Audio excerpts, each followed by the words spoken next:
Hello, everyone, and welcome to this Unily webinar, Ask an Internal Comms Expert, Part 2. I know a lot of you will have joined us for Part 1, where we had this Ask an Internal Comms Expert panel together. You posed loads of questions, and we had some of our own questions, and we had so many questions that we posed to the team, and we weren't able to get through all of them, and we know a lot of them had a lot of votes and a lot of really interesting questions. So we've decided to bring the band back and a new member as well, to answer your burning questions that you had last time. But also, as ever, you'll be able to contribute questions live.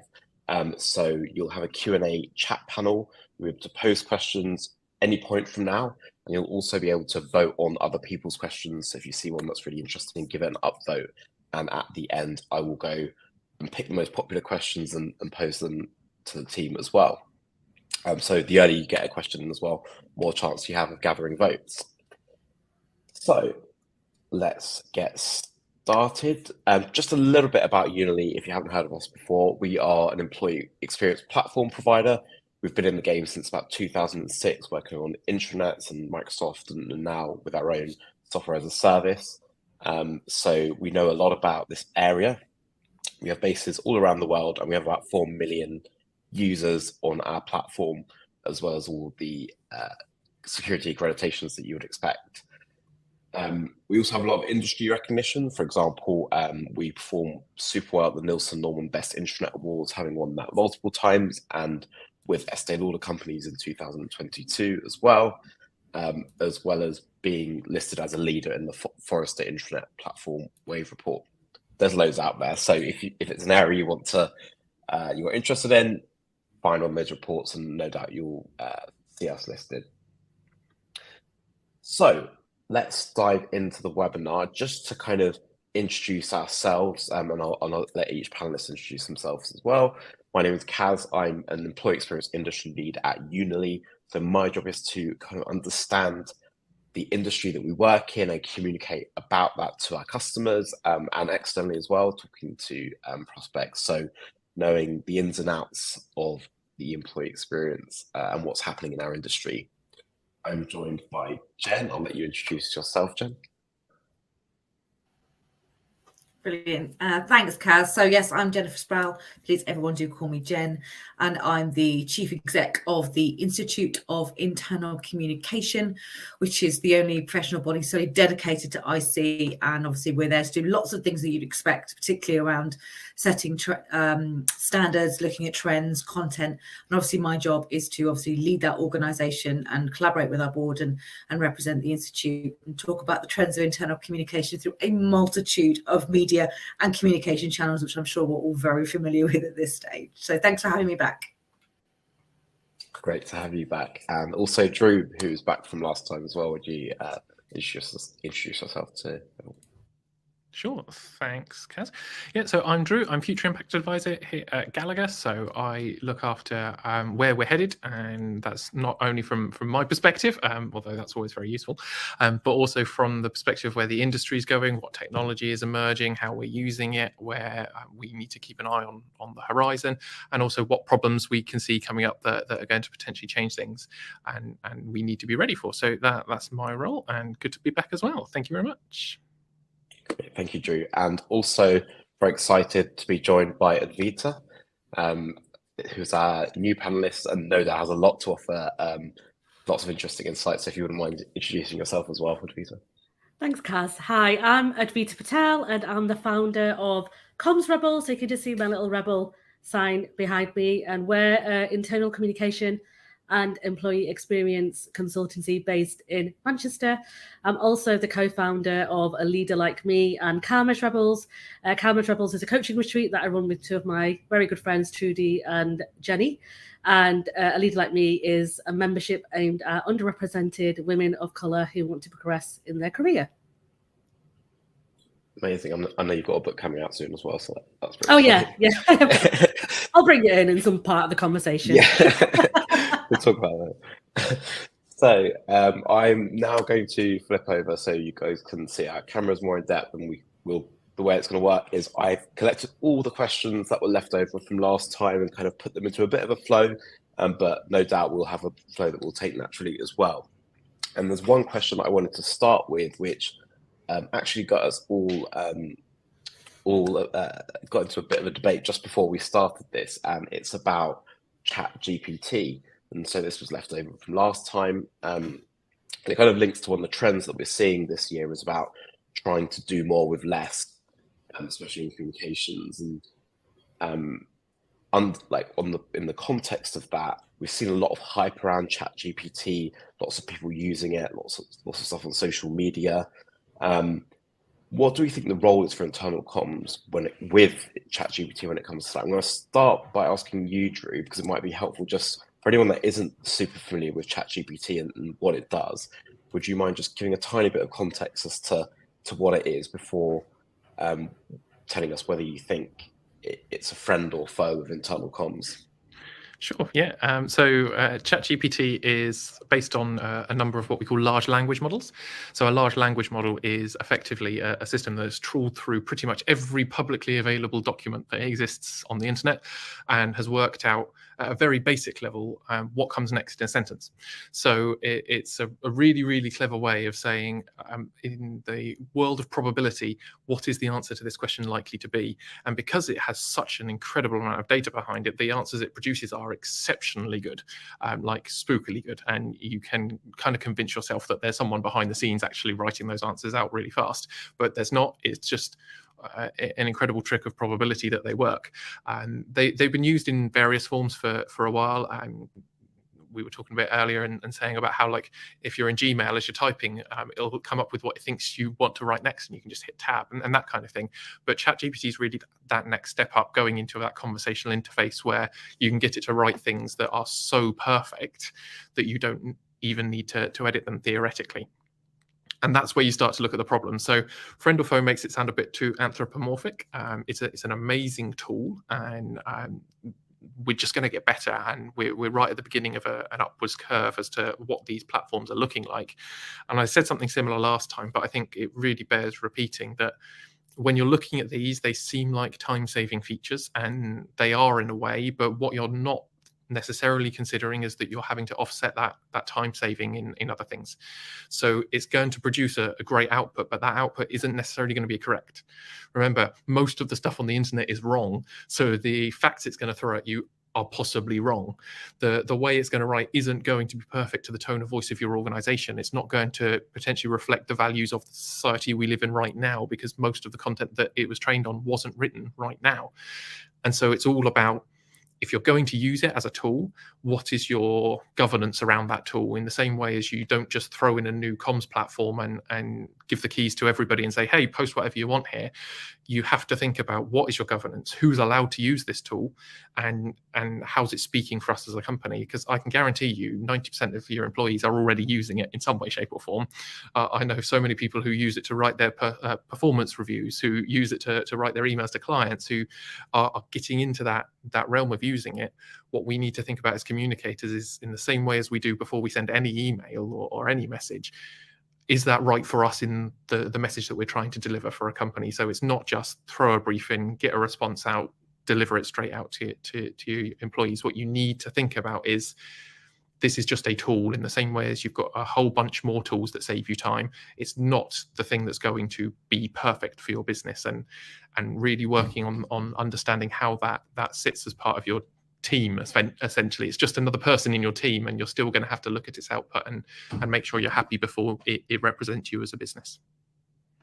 Okay, cool. So then, if we're seeing kind of the value out of it, and we're seeing it does have a place, question to Jennifer: what do you see about, how do you see ChatGPT for internal comms, and have you started using it? Do you have any use cases for internal communicators?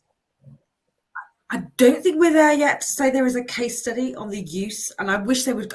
I'm struggling. I don't know anybody else saying ChatGPT so regularly. It doesn't naturally come out. So if I keep stumbling over that, I'd like to rename it if possible. But I don't think we're necessarily seeing any fundamental. There are cases, as Drew talks about it. It's in use in certain places. It's there in our lives now. Am I seeing internal communicators suddenly now looking to seriously deploy it in a more considered, educated or way. We are not there yet. I think we still have got a lot of learning and education to do ourselves. I have played with it. It does do wonderful things. It does the things it can come out with. You're like, where does that come from? But I think I want to pick up as well on what Drew said. I think that as we look forward as a profession, we know we need to invest in human relationships, empathetic, the culture piece, all that work, that facilitation work. That's the real future. And we're tied up a lot in our tactical side of things. So I think there are people exploring how it can be used to help with blog creation, writing creation, but that still needs to be adjusted. I think then when we start to move forward and use it as an integrated piece in technology so we don't have to feed it, I think there are lots of education and learnings that we need to have around that before we move full steam at that. But I would encourage any internal community to get curious with it, because whether you like it or not, it's going to feature as part of many technological products or things that we buy as it evolves over time. But I think we're some way off of having a case study of this is it in practice. But I don't think it will be long before we start to see that. Okay, Evita, I know you've been playing around with it as well, and you're a fan. What have you used it for out of interest, and do you also agree with what's been said so far? Oh, yeah, I completely agree with Jen and Drew, what they're saying. I just think as internal communicators, we can sometimes be on the back foot with many of these new technology, mainly for various reasons, right? Mainly we're busy in our roles. You know, we've got lots of deliverables to do. We're normally short on resources and budget. We've got noise coming at us from every angle possible. So we don't really pay too much attention. And I am generalizing here. I know there are others that do, but generally we don't pay much attention, I don't think, to some of the emerging tech that happens. So we often end up being on the back foot with many of these things. What ChatGPT has managed to do, I think, that some other tech hasn't managed to do as well, is it's created this incredible excitement around it. And Drew and Jen and I were obviously talking just before we came on live to say, you know, this is now accessible to many people when it wasn't accessible before. People are now seeing how you can be more innovative. And what I love ChatGPT and this kind of AI technology is that working in-house or working in a role as an internal communications professional, it can be quite lonely and you don't have many people who are in your team.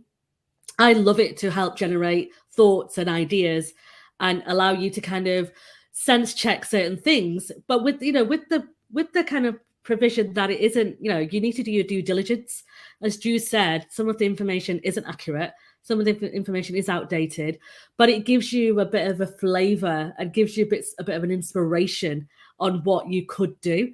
And sometimes when we're in this procrastination world, which we can often be in, and I am a self-titled queen of procrastination, having a tool like that to help us kind of come up with some thoughts and ideas can take you out of that spiral that you might be in. And that's what I love that kind of technology for, because it just opens up the avenue for you a little bit more rather than kind of sitting there thinking, how shall I word this? What ideas are out there? It's a bit like Answer the Public. I don't know if anybody's ever used that tool before, where you can type in what are the trends in internal communication, what are the trends in HR, you know, different topics.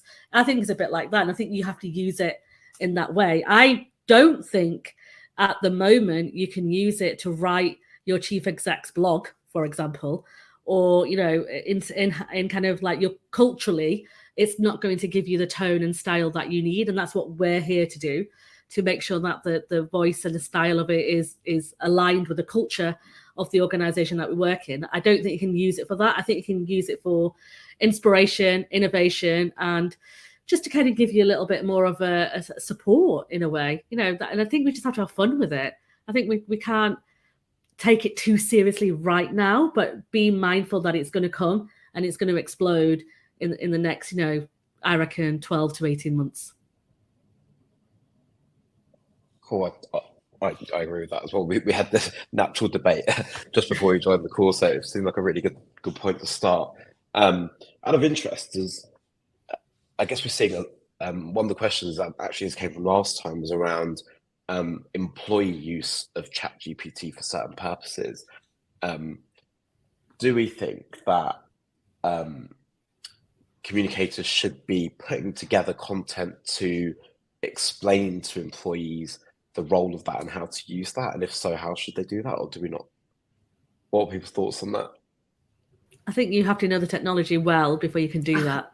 I think a lot of our employees and colleagues probably know it better than what we do, to be honest with you. So before you kind of go into the do's and don'ts and guidelines, I would encourage people to really explore it properly, understand what you're asking your people to use it for, and how to use it before you can, because we've moved away from, I remember, working in organizations 10 years ago, 12 years ago, when Facebook and social media came out, and we were trying to stop people using it in a certain way, and we're blocking it, and it just caused disengagement and took away the empowerment from people. I don't think we can do that with ChatGPT. We can definitely give them advice and guidance on how to use it, but I don't think we can go beyond that personally.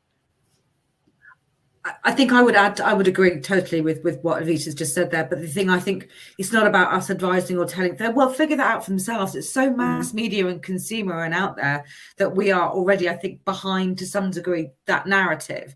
I think the thing that we need to be mindful of, or understanding how people are using it, is not or if they are using it in their work, for what purposes, so that we can almost, getting back on that front foot, I think it's about trying to identify and scenario plan. If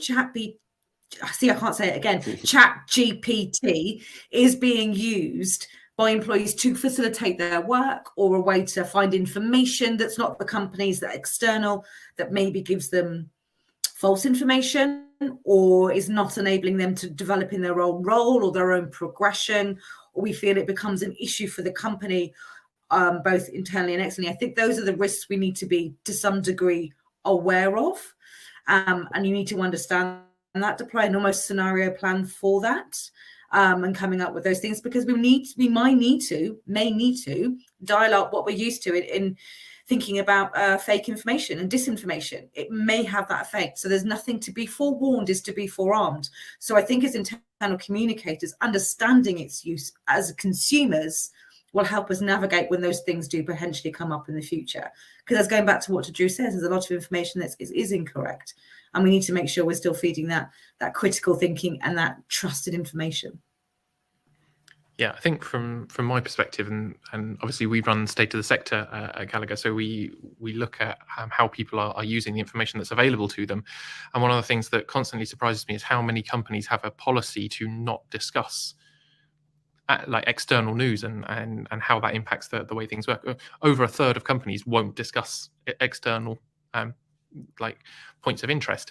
And when we're talking about such an impactful thing like this, you're tying your hands behind your back and saying, hey, people are going to use this tool, but if we're not talking about it, if we're not actively discussing it, then they're not going to know what they should and shouldn't be doing. We had exactly the same thing with WhatsApp, when suddenly 90% of employee-to-employee comms moved into WhatsApp overnight, and nobody could see any of it anymore. And actually how that impacts the business structure, and how we do like try and re-centralize that comms narrative. We're just terrible as communicators at ensuring that people in our business are equipped. And it's not just about being equipped in their business lives. This is going to help them like in their whole lives, because you're already seeing deepfake videos, you're already seeing content that is so perfectly written that it makes you believe the point it's bringing across. And that's going to impact people so much outside of work, not just inside of work. We have a duty, almost an ethical duty, to try and bring people up to that understanding, because without it, they're just going to totally miss why we're communicating in the way we're communicating. And you're going to be fighting an uphill battle when they're using tools that most of us still don't understand and utilize in any way nearly as valuably as they do at home. So we spent a bit of time talking about that kind of cutting edge of tech and the latest that we've got access to. Last time we had quite a few questions around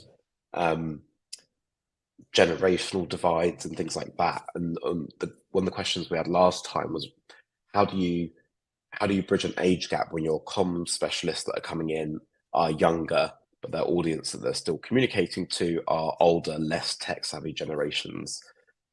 Who wants to chime in on that one? Jennifer? Jen? Yeah, no, happy. I've seen this question a few times. This is a conversation that's come up a couple of times actually. I've had of late, and the answer probably isn't going to be that complicated, but also quite simple in my mind. And maybe that's is we've got to speak to those people and go, that's not the job. Your job is to understand the people you're serving, not your personal preferences. Your job is to have these professional competencies, whether you need to support them with training, listening, coaching, whatever that may be. To say to somebody coming into your team as a young person, go, well, you should do internal communication in your bias and in your lens and in your preference. That's not the job of a communicator, and not an internal comms. So my view would be reinforce your job, and to get out there and get listening to employees, get out there and understand what the people of the business need and understand how they need to build into that. I know that's probably not a simple thing, but for me, I think we have to set our standards really high as a professional community, because communication can feel like it's very personal. I like this channel, or I like this way, so let's design into me. That's our job, is to step outside of that and see what everybody needs and best work around that. And I think we have to reinforce that. I think it plays exactly into that, and I saw a question pop up in the Q&As just now along a similar line. It was to do with manufacturing and how the different audiences are really not finding messages impactful, and it's exactly the same question in a way. It's, as communicators, our job, and so much of our job is spent at the moment, as it has always been, but to a greater extent now, firefighting loads of new channels, loads of new ways of working, loads of new responsibilities, and I genuinely believe a huge part of it should be sitting with the people we're communicating with. Are you listening to them? Are you spending time in those environments that they're living in day to day? Even if you're not there to write comms, you're there to learn what comms you should be delivering in the way you should be delivering it, not just sitting in your ivory tower assuming that the business works in the way that you think it works. And as you said, Jen, assuming that it works like you work, which 90% of the time, the reason we're good communicators is because we're on a different level of thinking than the majority of the business. And that's not a bad thing. That's needed to make us good communicators. But a big part of our mindset should be, how do we lens that to make it work for the business?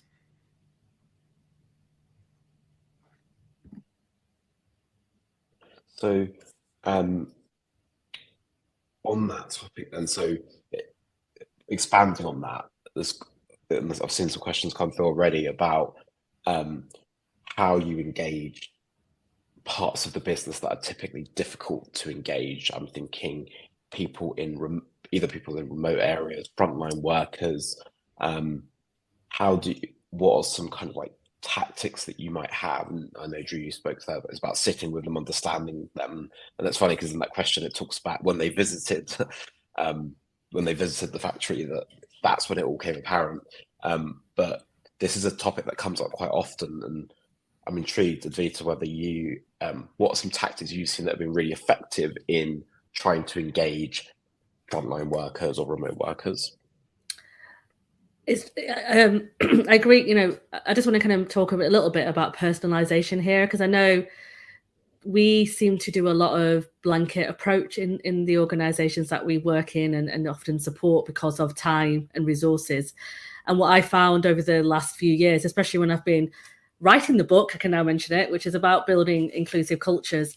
One of the key, research that we did and studies that we did is that in order to engage your colleagues, regardless of where they are, we talk a lot about those colleagues who are not desk-based colleagues, but even desk-based colleagues are disengaged from some of the comms that we send out. We have to give people choices, and we have to Drew's point, we have to go out to where they are and understand what they need from us as communication professionals. Excuse me. And I think we don't do that very often. And I don't blame the team in it, to be honest with you, because we're not given the time to do that. So we need to look at our priorities, and we need to make sure that we are carving out time in our schedule to go out and visit these individuals and have conversations about what they want to hear. And there was another question in the chat about the balance between corporate news and user-generated news. And people obviously, as you would, enjoy the more user-generated news. And the reason they enjoy the user-generated news is because it's personal, and it's real, and it's authentic, and it's meaningful, and it makes it's your heart as well as your mind that really engages people. And that's what I would say to anybody who's kind of struggling in attracting the engagement that you need from those non-desk-based workers is what what is it that they want to hear? What kind of language are you using to communicate with them? You know, we can be a little bit too clever for our own good sometimes and overcomplicate some of the communications that we're putting out there.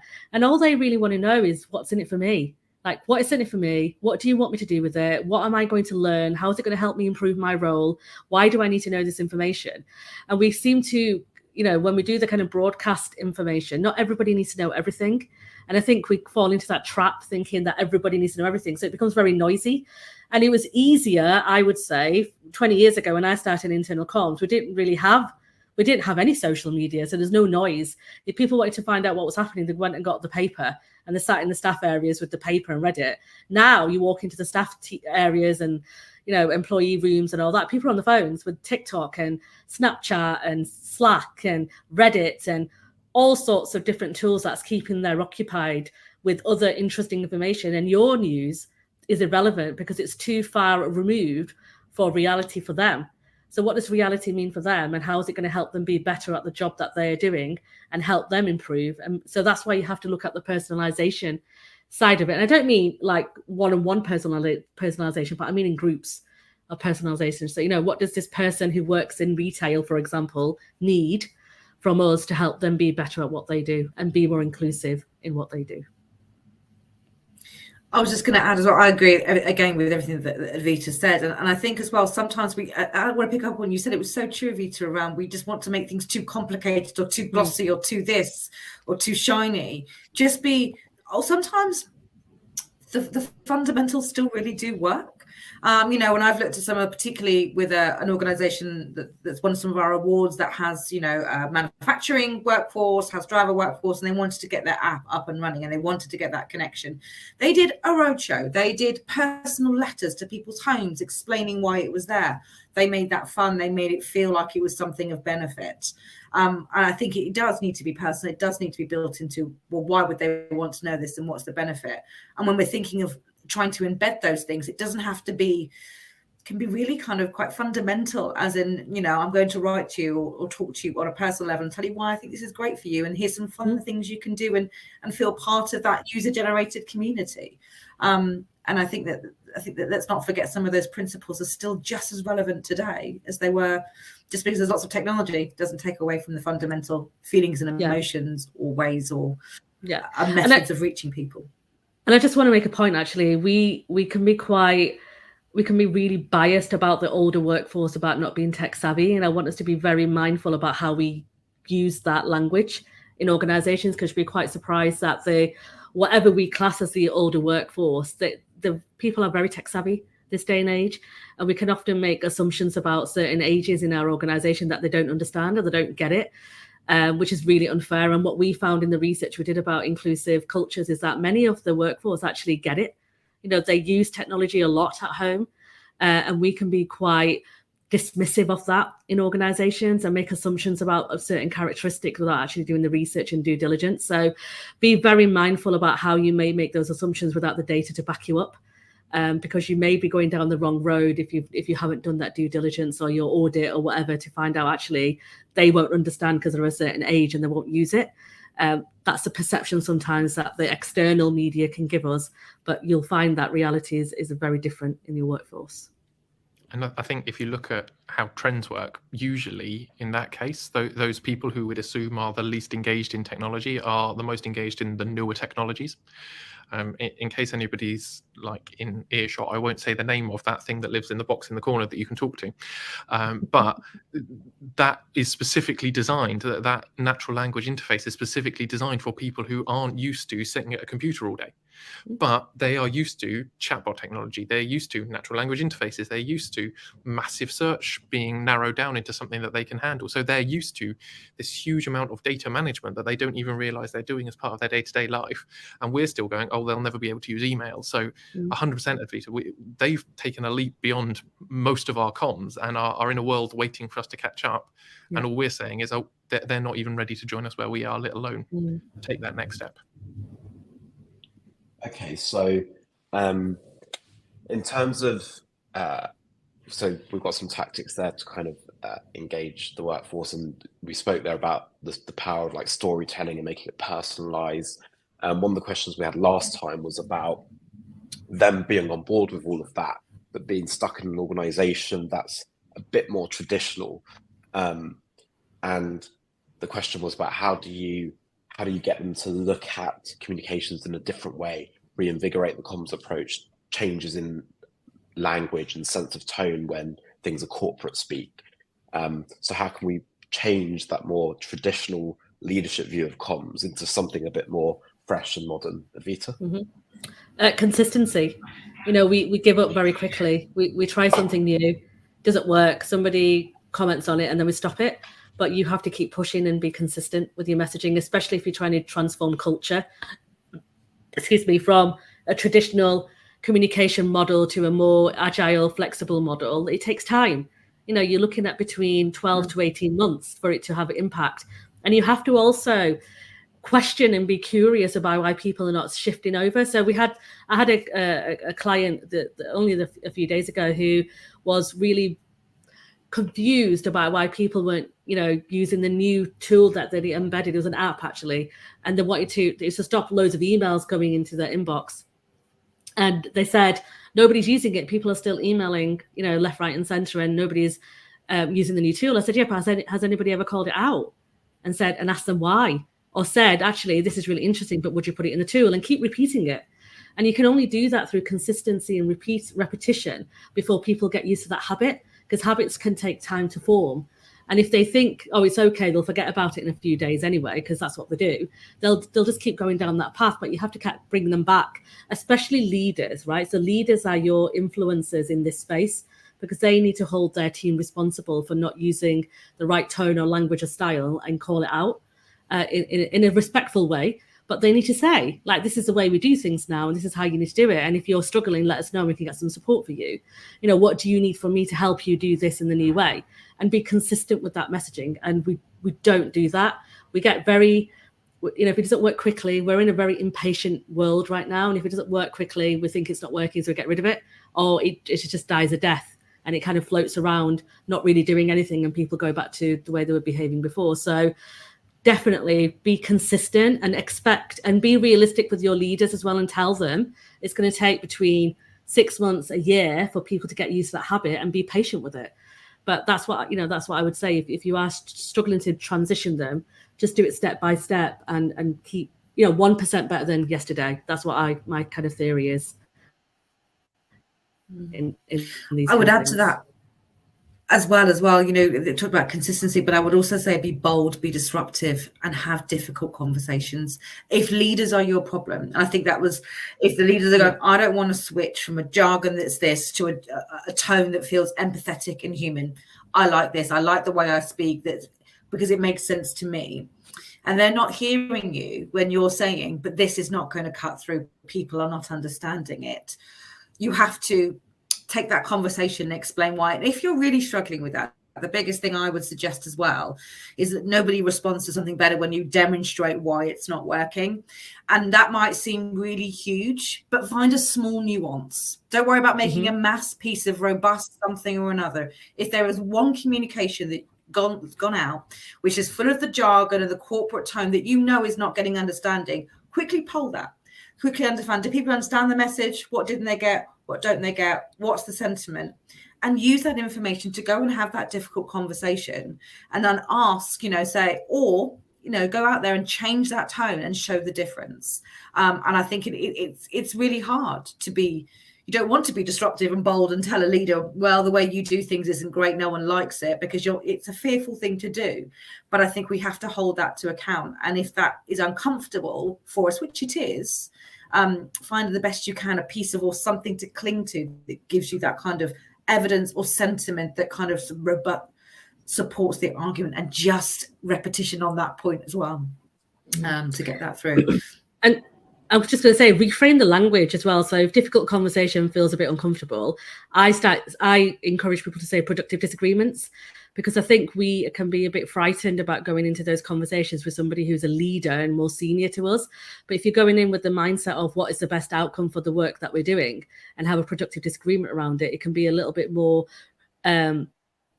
beneficial to both of you in terms of what you're trying to do, and using Jen's top tips there about taking the evidence-based with you. And feedback is really important. So when you've got resistance from leaders in change, then take feedback from your colleague population and demonstrate, show it to them.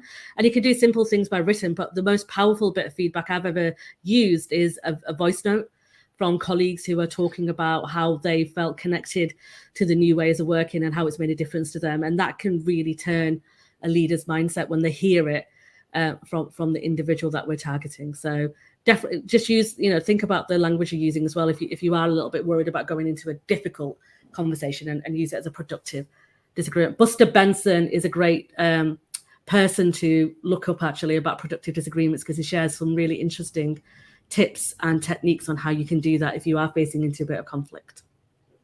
Love that.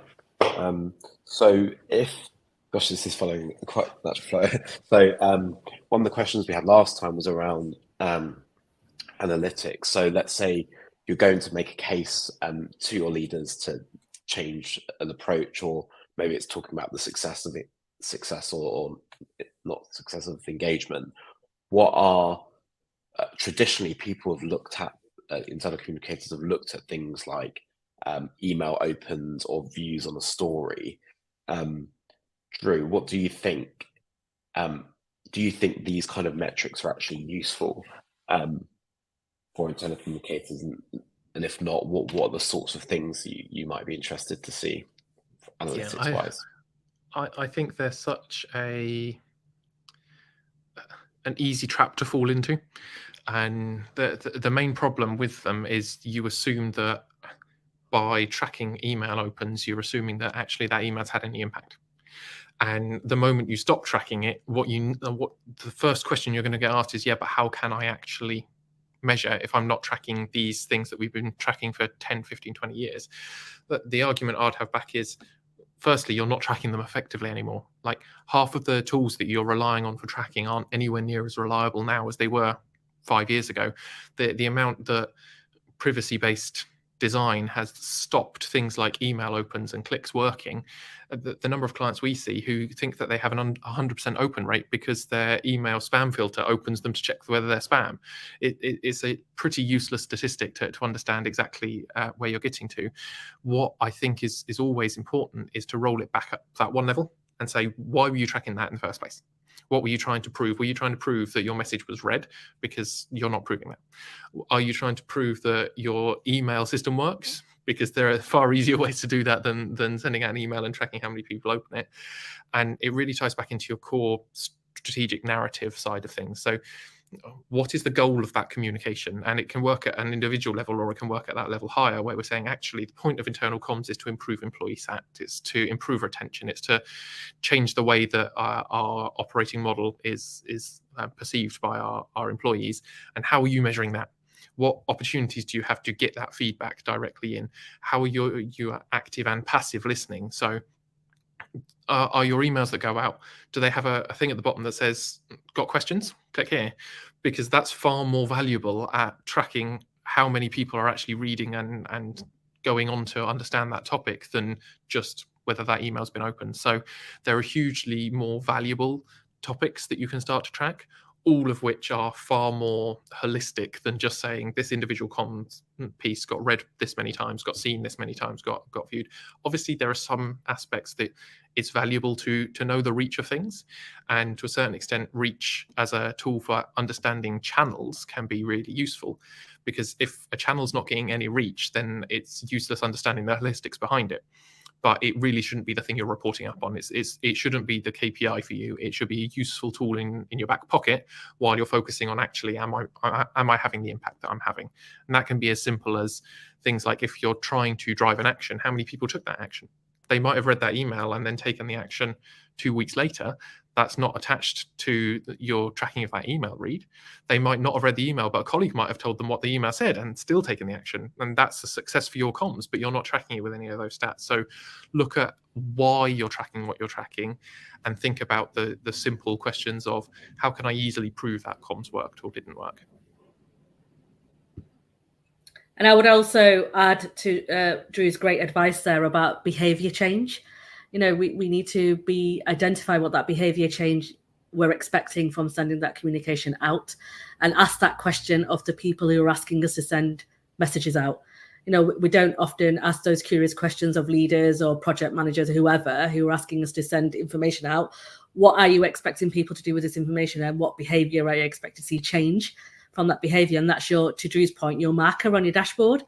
You know, one of the questions that comes around time and time again, especially in the last 20 years I've been involved in internal communication, is how do I get that seat at that table? How do I make sure that I am heard? And how do I influence and create impact with my leaders so they listen to my advice? It has to go down to the value that you're bringing. You know, what value are you bringing to that organization? Because if you can demonstrate that value, and how you've influenced some of those figures that the leaders care about, then that's where you'll get your budget and your resources. And I encourage anyone who's listening today who may not have a dashboard to create a dashboard, whether they ask for it or not, you know, and make sure that you are using that as a proof point to demonstrate how your communications are making a difference. Because when you start asking those curious questions of your leaders about what behavior change are we expecting from this health and safety message, for example, you can track it. And you can demonstrate when you send certain comms out, the incidents have gone a bit lower, or absence is reduced, or retention is better. You know, those kind of things is what they care about, because it's associated to hard numbers. And they want to make sure, what savings are you doing in the business? What are you doing to help people thrive and perform better? And that's where you'll be heard by some of those leaders in that room. And then they'll invite you in to that room. It's a different discussion about wanting that seat or not, but you definitely want to influence the discussions that take place in that boardroom. And the way to do that is to demonstrate the impact and the value that you are bringing to that organization, and be more than just a post box. Okay, so I'm going to have one more question that's kind of left over from last time, and then I've seen quite a few have already come around this time, so I'm going to hand it over to the people watching. So this one, so sticking with the theme of analytics and evolving them, there's been a lot of discussion recently over employee alignment, and kind of understanding what we mean by employee alignment in terms of employees are connected to the company mission, the strategy, and the values. So there's a big movement towards that, but that is much more difficult to measure. What are things that people can use to measure whether you've got the employee alignment? That's a really difficult one. So whoever feels comfortable trying it. I mean, I'll have a go, Kaz. I'm never afraid to have a go. That's it. But I think it is a difficult one, and I think that we have to remember that complexity. We want this perfect, homogenous piece of data point that says the business cares about this. These are our values. This is our purpose. This is what we're all about. So therefore, everyone that works is all going to care about the same thing. But we're all human, and we might sometimes care, or we might not, or how it affects us and impacts us is going to be different depending on our own personal level of our own personal values and where it sits on that priority. And that's okay. I think the thing to try and measure, or I guess in that question is, but essentially irrelevant of that, you want to have an organization where any employee, by and large, thinks perfect, feels at least proud of where they work, and feels that what they say and what they do and how they behave is aligned. And I think that's the piece around whether that aligns and everyone feels on that same emotional train, because we'll have different degrees of it. That's complex. But I think to understand where, if an organization says it's these things, is it living these things? Now that you can sort of seek to understand through whether that's survey work, whether that's through focus group work, whether that's through all those sentiment analysis. There are certainly ways that you can collect that information, because what is the danger point is if you're going to be something that's so purpose and values led, but it's not felt and not lived and not recognized, or it might be that it's there, people are just not hearing about it because it's not getting a cut through that you want it to have, then that's the piece that gives you the outcome. So I think from a measurement point of view, I'd be trying to understand if people understand the purpose, how they feel about it, do that, and how do they feel it's lived, and how do they feel it's enacted. And that sort of summary set should give you a place to work from. That would be my having a go at it answer. I agree with Jen. I think, it's such a frustration of mine that we always come up with these different phrases and words and, employee engagement, employee experience, employee alignment, and it's just another thing to add to the work that we're doing. And I think we can be so we can be so distracted by some of this stuff that goes on. And, let's keep it real here. There will be some people in your organization that generally don't care about the purpose, right? They're there to earn money.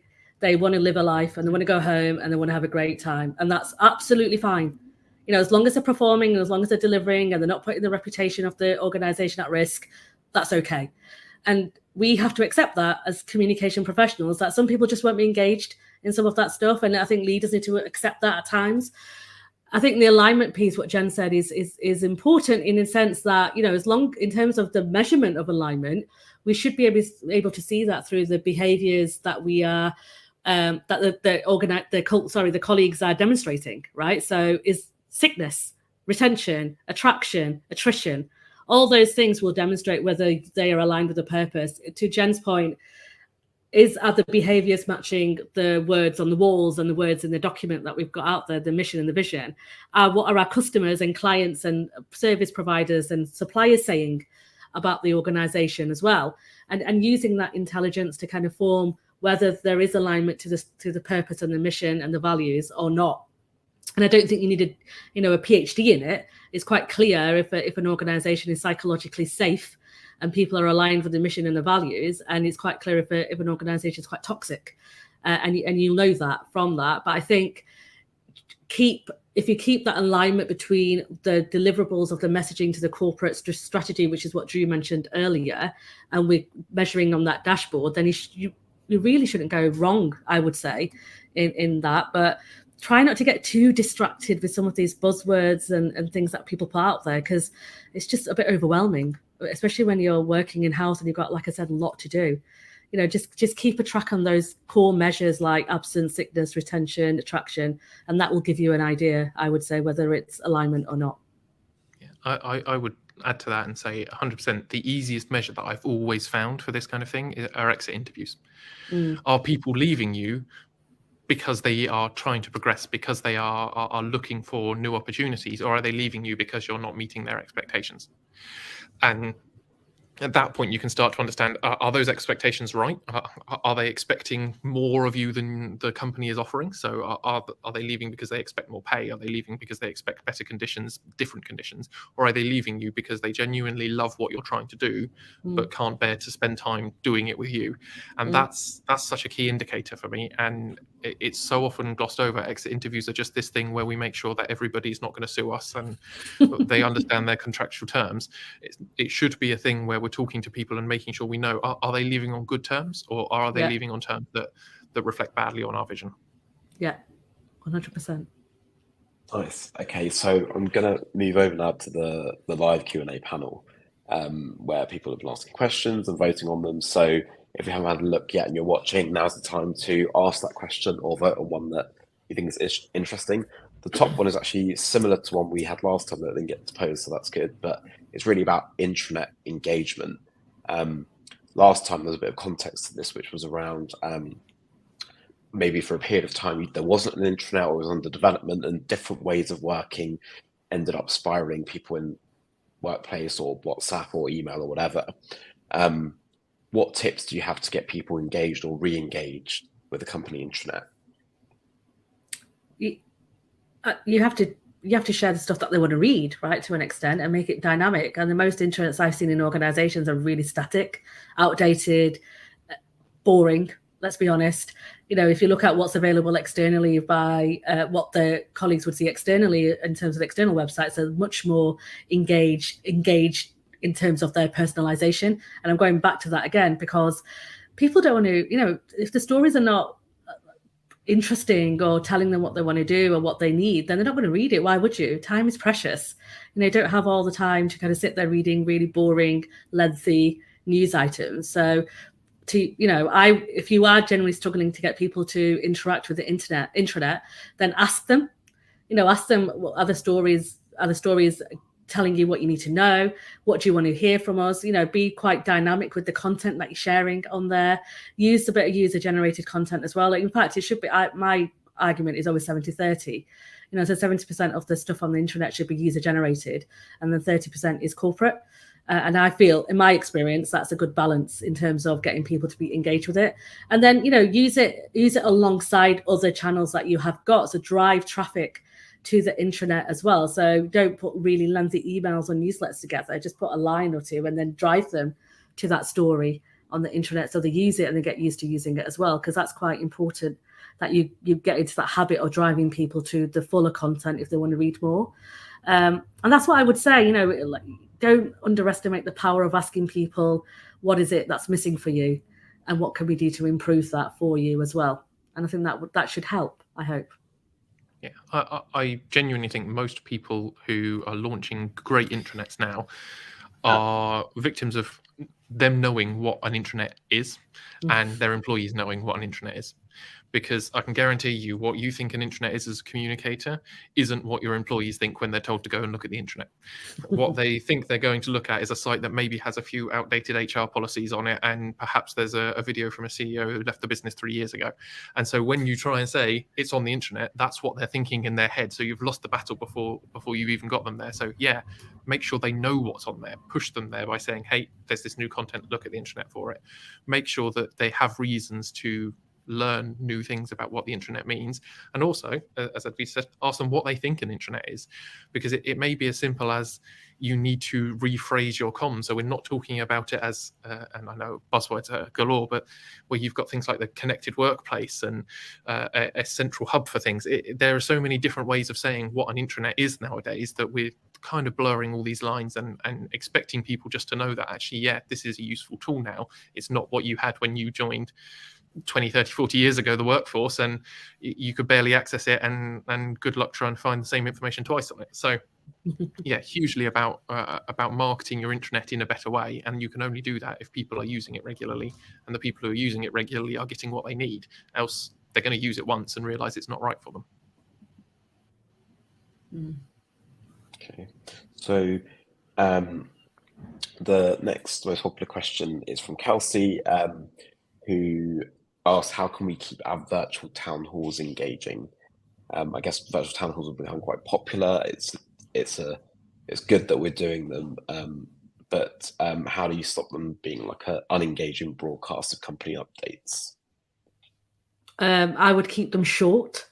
I mean, I've been on some pretty horrific town halls that go on for hours, and it's just tedious. And people's behaviours now, I know pandemic, we're very used to being online, but it's now changing again, behaviour patterns. And you can't, people will not be engaged in content if it goes on for hours. So I would help your leaders communicate in a very engaging manner without the slides, for example, if you do use slides, or, more of a two-way discussion as well. So you kind of broadcast what you need to broadcast in terms of the importance, but then open it up and have conversations or bring people to the stage.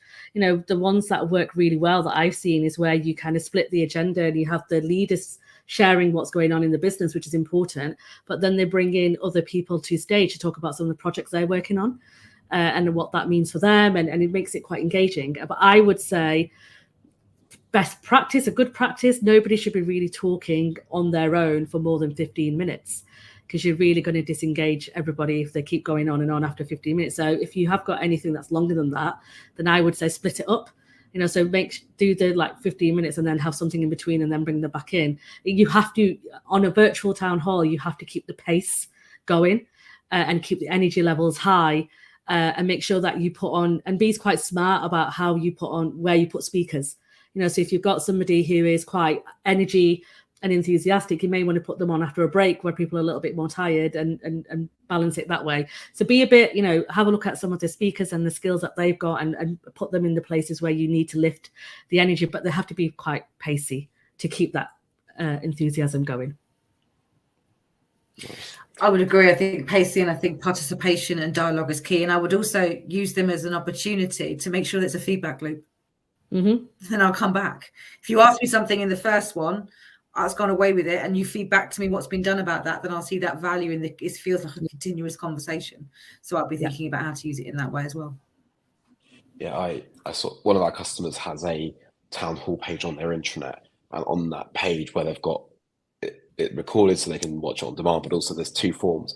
One is to ask the question ahead for the next one, and then one's another form which is to ask for feedback for the one that they've just seen.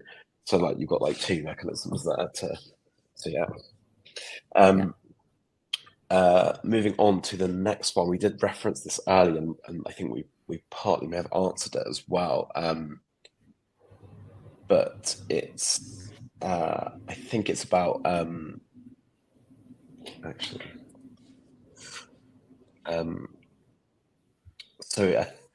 how can they bring in? Go on. Yeah, so again, I think we go back to the conversation we had earlier about what is it that they want to hear and read, and how do you make that corporate comms resonate with them in the right way. You spoke about language barriers there, so I'm assuming that there may be people in the manufacturing plant whose English may not be the first language, which is why I always harp on about plain English. And if you address content to the minority, the majority will always benefit. So I know the temptation to put in some complicated acronyms and words and to make some leaders sound clever is not always the best thing at all. And if you find that the written content isn't as powerful as you need it to be, then do videos. If you can, podcasts. Podcasts are kind of growing in popularity in-house now. Maybe some innovative ways of kind of doing interviews with people to get that corporate messaging out there. Maybe for the manufacturing plant, you may want to do a roadshow and bring the leaders to them so they can ask it in real life kind of Q&As, and so they get the messaging that way. It doesn't always have to be written content through an intranet or email or whatever. You can personalize it to that manufacturing plant. So if every quarter, for example, or every other month, it's better to have a couple of leaders go and visit the plant and be in a room where people can come and have a conversation about the direction of the business, and that's more impactful than sending a load of noise to them. Then do it that way. But definitely go and speak to them again and say, what preference do you have? How does it work? And to Jen's point, you can't address every single person's preference, but for the majority voice, you can. And say, we're going to trial it. We're trialing it for the next 6 months. Let's see what happens. And if it works, great. If not, we'll adjust it. And we're going to use your feedback to do that and keep feeding back to them to say, we're listening to you. This is what we're trialing. If it doesn't work, let's adjust it a bit more and tell us what isn't working. It's in our gift as communication leaders in the organization to hopefully do that and convince and influence our leaders to do that as well by using the feedback mechanism stuff that we mentioned earlier. And also, I'd say remember that manufacturing plants and that style of on the ground workers and disconnected and edge workers, they're far more likely to be there for reasons that are less holistic. They'll be there to earn money, to get job security, because it pays for their child's education, because it keeps the family safe. That's why they're there. They're not necessarily there, obviously, generalizing to a certain extent, they're not necessarily there because they believe in what the CEO stands up and says every week. So if all of your comms are being filtered through the lens of head office, then all of them are going to seem disingenuous, they're going to seem overly fluffy, and they're not going to cut to the point that they want. So think about how you personalize those comms to those areas where they are interested in a very different subset of the value that you bring as an employer. So promote that value over some of the values that you think are more fluffy or more zeitgeisty for the people that are sitting behind desks and are empowering your leaders, who are usually the ones who are giving these messages in the first place. Yeah, 100%. Yeah. Okay, so I'll go through two more questions and before we close off. One of them is about what are some high-level guidelines for making acquisition employees, so if a company's just acquired another company, feel a sense of belonging to their new company and brand? So we deal with acquisition comms quite a bit. It's always difficult. There are some sectors where it's run-of-the-mill. Healthcare in the US is a huge sector for us, and acquisition happens so regularly. And the question that you always have to ask is, why has that acquisition happened? And if you can answer that question, you're kind of halfway there to working out how you frame it from a comms perspective, because some acquisitions happen for the reason that they are culturally aligned. And people on the ground might not notice this immediately because it's a big, scary topic. So your comms priority should be making sure people understand that your cultures are already aligned. So they're not going into it scared that things are going to change, that things are going to be different. And obviously then there are other reasons for acquisition that are less culturally perfect. And in those cases, it's about understanding why people are worried. And the first reason for your comms should be as an olive branch to reach out and say, hey, we're here to protect you.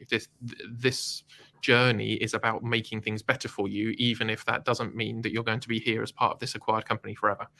And that's the only way I think that you can get that brand equity up, by being a responsible acquirer, and the business that's being acquired to be a responsible target of acquisition, to make it from day one about, hey, these people are here to help us. These people are part of a journey that not everyone will survive potentially, but even the people who don't will be supported through in the long run.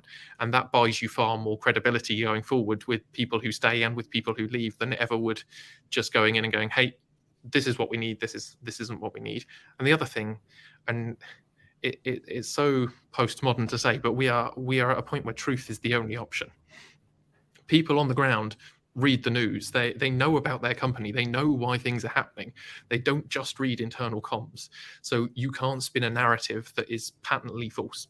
And so much of acquisition comms, so much of corporate comms tries to make that fluffiness happen, that it can be easy to hide the truth away under 15 different layers of corporate message, when all of the people who are going into a worrying situation where they're already concerned for their jobs and their workplace, the first thing they're going to go is, that's a lie.